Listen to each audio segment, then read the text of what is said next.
ada lagi pengangkatan karyawan tetap.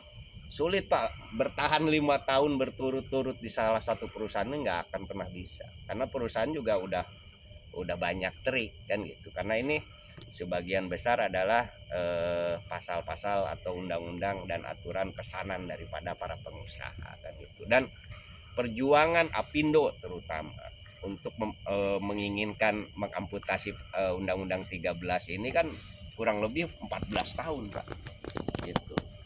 Dan saya pastikan ini adalah jual beli pasal Pak, karena pasal-pasal yang banyak diamputasi adalah pasal-pasal di Undang-Undang 13 yang biasa saya bawa ke pengadilan ya.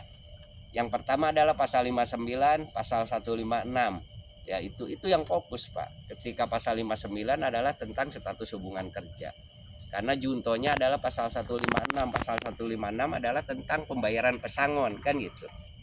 Dan kita sudah buktikan kalau di Purwakarta ini bagaimana anggota kita yang harian, anggota kita yang kontrak, ketika kita bawa ke pengadilan, alhamdulillah putusannya selalu mendapatkan 2 kali ketentuan upah sesuai dengan pasal 156 di Undang-Undang 13. Tapi hari ini ketika kita ke pengadilan itu ada SEMA ya, surat edaran dari Mahkamah Agung nomor 5 menginstruksikan kepada seluruh pengadilan hubungan industrial yang ada di Indonesia agar putusannya mengacu kepada Undang-Undang Omnibus Law. Pembayaran pesangonnya hanya 0,5 per tahun.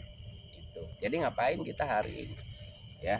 Dan hari ini pun ya PHI kita sudah sangat sepi lah untuk berkasus ke sana, kecuali emang kasus-kasus yang urgent ya kan gitu. Ketika 0,5 kita harus berangkat untuk berperadilan, ini habis di ongkos Pak.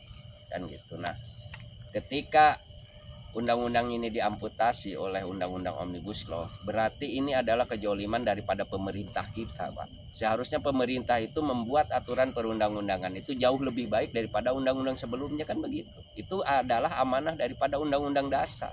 Undang-Undang Dasar aja sudah diabaikan, sudah tidak lagi menjadi dasarnya negara, dasar pemerintah untuk membuat putusan yang dapat mensejahterakan rakyatnya. Tapi hari ini apa kita dipedulikan? Tidak Pak.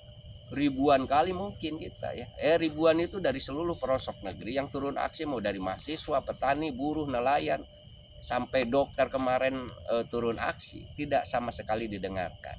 Berbeda halnya dengan ketika Kades hanya turun 1 kali minta masa jabatan 9 tahun real Pak, dan deal sudah ya, tapi tidak berlaku surut tentunya untuk periode ke depan kan gitu.